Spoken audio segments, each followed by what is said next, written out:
কুরবানি করা যায় 3 দিন, 10ই জিলহজ, 11ই জিলহজ, 12ই জিলহজ, সূর্যাস্তের পূর্ববর্তী সময় পর্যন্ত। এই সময় চাইলে সে কুরবানি করতে পারে। তবে উত্তম হলো প্রথম দিন কুরবানি করা, সবচেয়ে উত্তম। প্রথম দিন ঈদগাহে ঈদের সালাতের পর কুরবানি করা সবচেয়ে বেশি উত্তম। বাকি যদি কোনো ব্যক্তি প্রথম দিন না করে দ্বিতীয় দিন কুরবানি করে হয়ে যাবে, তৃতীয় দিন কুরবানি করে হয়ে যাবে। তবে সূর্য ডোবার আগ পর্যন্ত সময় তাকে কুরবানি করতে হবে। কুরবানি কার উপর ওয়াজিব? কুরবানি প্রাপ্তবয়স্ক সুস্থ মস্তিষ্ক জ্ঞান সম্পন্ন ব্যক্তির নিকট যদি নেশাব পরিমাণ মাল থাকে, স্বর্ণ, রূপা বা টাকা পয়সা, অর্থাৎ নেশাব পরিমাণ বলা হয়েছে 7.5 ভরি স্বর্ণ ও 52.5 তোলা রূপা বা তার সমমূল্যের মালিক যদি এই কুরবানির 3 দিনে ওই ব্যক্তি হয়, তাহলে তার উপর কুরবানি ওয়াজিব হবে। বর্তমান বাজার দর অনুযায়ী জানতে হবে যে 7.5 ভরি স্বর্ণ ও 52.5 তোলা রূপার সমমূল্য কত। এখন রূপা আছে কিছু, স্বর্ণ আছে কিছু, টাকা পয়সা আছে কিছু, প্রয়োজনীয়তিরিক্ত সম্পদ আছে কিছু। এই কিছু কিছু সবগুলোকে যোগ করলে যদি নেশাব পরিমাণ সম্পদের মালিক হয়, তাহলে তার উপর কুরবানি ওয়াজিব হবে। এবং কুরবানির জন্য 1 বছর অতিবাহিত হওয়া শর্ত নয়। যেমন যাকাতের জন্য 1 বছর অতিবাহিত হওয়া শর্ত, কিন্তু কুরবানির দিন 1 বছর অতিবাহিত হওয়া শর্ত নয়। শুধুমাত্র যদি কুরবানির এই 3 দিনে 10, 11, 12ই জিলহজ সূর্যাস্তের পূর্ববর্তী সময় পর্যন্ত যদি সে ব্যক্তি নেশাব পরিমাণ সম্পদের মালিক হয়, তাহলেই তার উপর কুরবানি ওয়াজিব, 1 বছর হওয়া শর্ত নয়। এবার কুরবানির দিনগুলোর রাতে কি কুরবানি করা যাবে? আমরা তো শুনলাম কুরবানি 3 দিন করা যায়। তাহলে এখন যদি কোনো ব্যক্তি দিনে না করে রাতে কুরবানি করতে চায়, ওই ব্যক্তি কি কুরবানি করতে পারবে? হ্যাঁ, সে ব্যক্তি রাতেও কুরবানি করতে পারবে। তবে উত্তম হলো দিনে কুরবানি করা। তার চেয়েও বেশি উত্তম হলো প্রথম দিন অর্থাৎ 10ই জিলহজ ঈদের সালাত করার পর কুরবানি করা। বাকি প্রথম দিন না করে পরবর্তী 2 দিনেও কুরবানি করলে হয়ে যাবে। তবে উত্তম হলো প্রথম দিন কুরবানি করা। এবার নাবালেগ ব্যক্তির উপর কি কুরবানি ওয়াজিব? নাবালেগ ব্যক্তি যদি নেশাব পরিমাণ সম্পদের মালিক হয়, তার উপর কুরবানি ওয়াজিব নয়। কারণ কুরবানি ওয়াজিব হওয়ার জন্য শর্ত হলো প্রাপ্তবয়স্ক হতে হবে, বালেগ হতে হবে। অসুস্থ পাগল ব্যক্তি, সাধারণ অসুস্থ নয়, যে ব্যক্তি পাগল, মস্তিষ্ক বিকৃত হয়ে গেছে, এমন ব্যক্তি যদি নেশাব পরিমাণ সম্পদের মালিক হয়, তাহলে কি তার উপর কুরবানি ওয়াজিব হবে? না। কারণ কুরবানির জন্য শর্ত হলো তাকে সুস্থ মস্তিষ্ক সম্পন্ন হতে হবে। এমন অনেক পরিবার আছে যে পাগল ব্যক্তির নামে তার বাবা সম্পদ লিখে দিয়েছেন, কিন্তু সে ব্যক্তি ভালো মন্দ বিচার করতে পারে না, ভালোকে ভালো চেনে না, মন্দকে মন্দ চেনে না। এমন ব্যক্তির উপর কুরবানি ওয়াজিব নয়। কুরবানির ওয়াজিব হওয়ার শর্ত হলো তাকে সুস্থ মস্তিষ্ক সম্পন্ন হতে হবে। মুসাফির ব্যক্তির উপর কুরবানির হুকুম কি? মুসাফির ব্যক্তির উপর কুরবানি ওয়াজিব নয়, কারণ সে পথ চলাকালীন অবস্থায় যে কোনো সময় বিপদের সম্মুখীন হতে পারে। এজন্য তার উপর কুরবানির শর্ত আল্লাহ পাক দেননি। সে ব্যক্তির জন্য রুখসত দিয়েছেন, সে যদি কুরবানি না করে তাহলে তাকে কোনো ধরপাকড় করা হবে না। মুসাফির কাকে বলে? 48 মাইল বা 78 কিলোমিটার দূরত্বে 15 দিন বা 15 দিনের কম থাকার নিয়তে যদি বাসা থেকে বের হয়, নিজের এলাকা অতিক্রম করে, সাথে সাথে সে মুসাফির হয়ে যায়। অর্থাৎ দূরত্ব হলো 48 মাইল, কিলো হিসেবে ধরলে 78 কিলোমিটার দূরত্বে যদি কোনো ব্যক্তি সফর করে, 15 দিন বা 15 দিনের কম সময় থাকার নিয়তে যদি তার এলাকা থেকে বের হয়, সঙ্গে সঙ্গে সে মুসাফিরের অন্তর্ভুক্ত হয়ে যায়। ওই ব্যক্তির উপর কুরবানি ওয়াজিব নয়। কোনো ওলি যদি নাবালিগের পক্ষ থেকে কুরবানি করতে চায়, তাহলে কি কুরবানি হবে? কোন একজন নাবালিগ সন্তান রয়েছে, তার নেশাব পরিমাণ সম্পদ রয়েছে, অথবা তার পিতামাতা সন্তানের পক্ষ থেকে কুরবানি করতে চাচ্ছে, তাহলে ওই ব্যক্তির কুরবানি হবে কিনা? কুরবানি হয়ে যাবে, তবে ছোট্ট বাচ্চার উপর কুরবানি ওয়াজিব নয়, প্রাপ্তবয়স্ক ব্যক্তির উপর কুরবানি ওয়াজিব। তবে যদি কোনো ব্যক্তি কোনো বাবা মা বা নানা দাদা নাতির পক্ষ থেকে বা বাবা মা সন্তানের পক্ষ থেকে নাবালিগের পক্ষ থেকে কুরবানি করতে চায়, মুস্তাহাব আদায় হয়ে যাবে। তবে নাবালিগের পক্ষ থেকে কুরবানি করা ফরজ, ওয়াজিব নয়। দরিদ্র ব্যক্তির উপর কি কুরবানি ওয়াজিব? এটা আমরা সবাই জানি, দরিদ্র ব্যক্তির উপর কুরবানি ওয়াজিব নয়। তবে দরিদ্র ব্যক্তি যদি কুরবানি করার নিয়তে পশু ক্রয় করে নিয়ে আসে, তাহলে ওই পশু কুরবানি করা তার জন্য ওয়াজিব হয়ে যায়। প্রথম কথা হলো দরিদ্র ব্যক্তির উপর কুরবানি করা ওয়াজিব নয়, কিন্তু কুরবানির নিয়তে পশু ক্রয় করে নিয়ে আসছে, এই পশু ক্রয় করে নিয়ে আসার কারণে তার উপর কুরবানি হুকুম চলে আসছে, তাকে কুরবানি করতে হবে। তার উপর ওই ক্রয়কৃত পশু কুরবানি করা ওয়াজিব। এখন কথা হলো নিসাব পরিমাণ সম্পদ থাকার পরও যদি কোনো ব্যক্তি কুরবানির দিনগুলোতে পশু ক্রয় করতে না পারে এবং পশু জবাই করতে না পারে, কুরবানি করতে না পারে, ওই ব্যক্তির হুকুম কি? কোনো ব্যক্তি নিসাব পরিমাণ সম্পদের মালিক, তার উপর কুরবানি ওয়াজিব, কিন্তু কোনো ব্যস্ততার কারণে কুরবানির পশু ক্রয় করতে পারেনি এবং কুরবানিও করতে পারেনি, কুরবানির দিনগুলো পার হয়ে গেছে। এখন এই ব্যক্তির জন্য করণীয় কি? এই ব্যক্তির জন্য করণীয় হলো ভালো মানের একটি খাসি ক্রয় করে পুরো খাসিটা সদকা করে দিবে, সেখান থেকে সে কোনো গোস্তের ভাগ নিতে পারবে না। ভালো মানের একটি খাসি সদকা করে দিতে হবে পুরোটাই। কোনো ব্যক্তি কুরবানির পশু ক্রয় করেছেন কিন্তু এ 3 দিনে কোনো ব্যস্ততার কারণে কুরবানি করতে পারেনি, তার হুকুম কি? প্রথম কথা হলো এ 3 দিনে কুরবানির পশু উপস্থিত করতে পারেননি, কুরবানি করতে পারেননি। আর এখন প্রশ্ন হলো কুরবানির পশু ক্রয় করেছেন কিন্তু কোনো ব্যস্ততার কারণে কুরবানি করতে পারেনি, তাহলে এই ব্যক্তির জন্য হুকুম কি?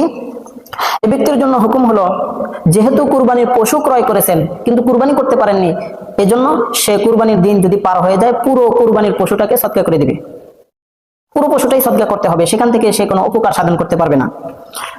এরপর কুরবানির পশু 10, 11, 12 তারিখের পর যদি জবাই করে তার হুকুম কি? এই প্রশ্নটা হলো, প্রথম কথা কুরবানির বস্তু ক্রয় করতে পারেননি, তার জন্য হুকুম একটা খাসি ক্রয় করে সদকা করে দিবেন, খাসি বা তার সমমূল্য সদকা করে দিবেন।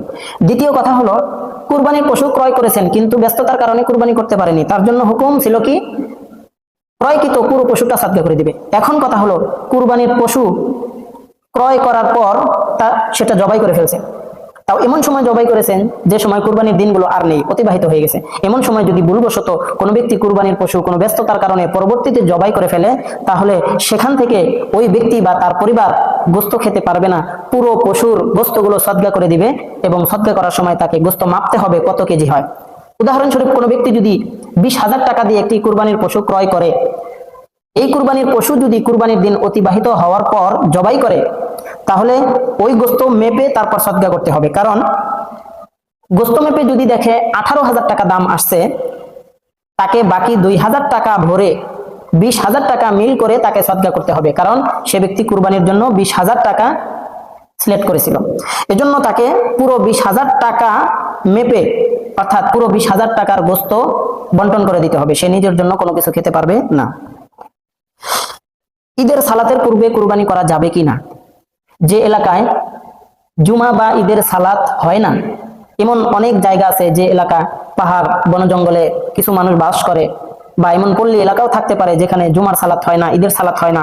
এমন জায়গায় কোনো ব্যক্তি যদি চায় তাহলে সে ঈদের সালাতের পূর্বে কুরবানি করতে পারবে। তবে যে জায়গাগুলোতে, যে শহর বন্দরে ঈদের সালাত হয়, জুমার সালাত হয়, সেই জায়গাগুলোতে ঈদের সালাতের পূর্বে কুরবানি করা যাবে না, কারণ নবীজি বলেছেন মান যাবাহা ক্বাবলা আন ইউসাল্লি ফালইউদ মাকানুহা উখরা। যদি কোনো ব্যক্তি ঈদের সালাতের পূর্বে কুরবানি করে থাকে তার কুরবানি হয়নি, সেজন্য তার স্থলে আরেকটি কুরবানি করে নেয়। কুরবানির পশু ক্রয় করার পর যদি হারিয়ে যায় তার হুকুম কি? কোন ব্যক্তি কুরবানির পশু ক্রয় করেছে, এখন কুরবানির দিনগুলো আসতে আরো 3-4 দিন বাকি রয়েছে, হঠাৎ করে কুরবানির পশু হারিয়ে গেছে, তার জন্য হুকুম কি? এই ব্যক্তির জন্য করণীয় হলো, যদি ব্যক্তিটি ধনী হয় তাহলে সে আরেকটি পশু ক্রয় করে কুরবানি করবে।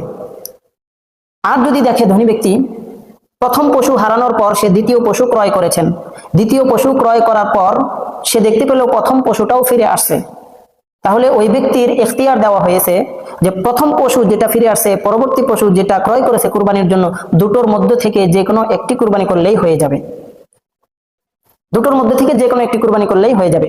আর যদি কোনো দরিদ্র ব্যক্তি কুরবানির পশু ক্রয় করে এবং কুরবানির দিন আসার পূর্বেই যদি তার পশু হারিয়ে যায়, ওই ব্যক্তির উপর নতুন করে পশু ক্রয় করে কুরবানি করা ওয়াজিব নয়, কারণ আল্লাহ তাআলা বলেছেন লা ইউকাল্লিফুল্লাহু নাফসান ইল্লা উসআহা। আল্লাহ তাআলা কোনো ব্যক্তির সাধ্যের বাহিরে কোনো দায়িত্ব অর্পণ করে না। ওই ব্যক্তি ধনী ছিল, তার উপর আরেকটি পশু ক্রয় করে কুরবানি দেওয়া ওয়াজিব ছিল, কিন্তু এই ব্যক্তি যেহেতু দরিদ্র মানুষ, গরিব মানুষ, সে ব্যক্তিকে রুখসত দেওয়া হয়েছে, এই ব্যক্তি তাকে আর পশু কিনে কুরবানি করতে হবে না। এরপরেও যদি দরিদ্র ব্যক্তি কুরবানির পশু হারিয়ে যাওয়ার পর আরেকটি পশু ক্রয় করে আনে, তাহলে এই ব্যক্তির উপর কুরবানি করা ওয়াজিব হয়ে যায়, এই ব্যক্তিকে কুরবানি করতে হবে।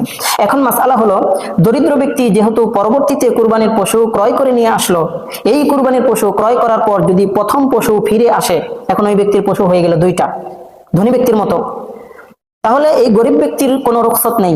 এখানে একটু দরিদ্র ব্যক্তির জন্য কঠোরতা অবলম্বন করা হয়েছে, কারণ ধনী ব্যক্তির জন্য মাসআলা ছিল দুটার মধ্যে যে কোনো একটা কুরবানি করলেই হয়ে যেত। আর এখানে গরিব ব্যক্তির উপর যেহেতু কুরবানি ওয়াজিব ছিল না, তারপরেও কুরবানি পশু ক্রয় করেছেন, এজন্য তার উপর কুরবানি করা ওয়াজিব হয়ে গেছে। এখন এই ব্যক্তির পশু হারিয়ে গেছেন, আল্লাহ তাআলা রুখসত দিয়েছেন, রুখসত দেওয়ার পরেও সে আরেকবার পশু ক্রয় করেছেন। আরেকবার পশু ক্রয় করার পর সে ব্যক্তি প্রথম পশু ফিরে আসছে, এখন তার পশু হয়ে গেল দুইটা। এই দুইটি পশু থেকে তাকে দুইটি পশুই কুরবানি করতে হবে, একটি করলে তার জন্য শুদ্ধ হবে না, উভয় পশুকেই ক্রয় করতে হবে। এরপর কথা হলো কোন কোন পশু দ্বারা কুরবানি করা যায়। কমন মাসালা আমরা সবাই জানি, উট, গরু, মহিষ, ছাগল, ভেড়া, দুম্বা। উট, গরু, মহিষ, ছাগল, ভেড়া, দুম্বা কুরবানি করার জন্য 4 পা বিশিষ্ট জন্তু হওয়া শর্ত। এখন কুরবানি যখন আমরা করব তখন আমাদের খেয়াল রাখতে হবে যে এই 4 পা বিশিষ্ট পশুগুলো, এগুলো কি গৃহপালিত হলেও চলবে নাকি বন্য পশু হলেও চলবে? বন্য পশু দ্বারা কুরবানি করা জায়েজ নেই, যেমন ঘোড়া বা বন্য গরু, এগুলো দ্বারা কুরবানি করা জায়েজ নেই। কুরবানির জন্য শর্ত হলো গৃহপালিত পশু দ্বারাই কুরবানি করতে হবে। এখন নর নারী উভয় প্রকার পশু দ্বারা কি কুরবানি করা যাবে? যে পশু কুরবানি করা জায়েজ সে পশু নর হোক নারী হোক উভয় দ্বারা কুরবানি করা জায়েজ। যেমন গরু দ্বারা কুরবানি করা জায়েজ, গরুতে নর হোক নারী হোক উভয় দ্বারা কুরবানি করা জায়েজ। উট কুরবানি করা জায়েজ, উটে নর হোক নারী হোক উভয় দ্বারা কুরবানি করা জায়েজ। ছাগল পুরুষ হোক মহিলা হোক উভয় দ্বারা কুরবানি করা জায়েজ। অর্থাৎ নর নারী যে পশু কুরবানি করা জায়েজ সে পশুর নর নারী উভয় দ্বারা কুরবানি করা জায়েজ। তবে কোন পশুর বয়স কত হওয়া জরুরি? উট 5 বছর হতে হবে, কমপক্ষে 5 বছর উট। গরু এবং মহিষ কমপক্ষে 2 বছর হতে হবে। ছাগল, ভেড়া, দুম্বা কমপক্ষে 1 বছর হতে হবে। এখন যদি কোনো ভেড়া বা দুম্বা এমন হয় যে দেখতে খুব হৃষ্টপুষ্ট মোটা তাজা, তাহলে এই দুম্বা যদি 6 মাস অতিক্রম হয়, অর্থাৎ 6 মাসের বেশি বয়স হয় এবং দেখতে খুব মোটা তাজা লাগে, মনে হয় 1 বছর পূর্ণ হয়ে গেছে, 1 বছর পার হয়ে গেছে, এমন ভেড়া বা দুম্বা দ্বারাও কুরবানি করা জায়েজ।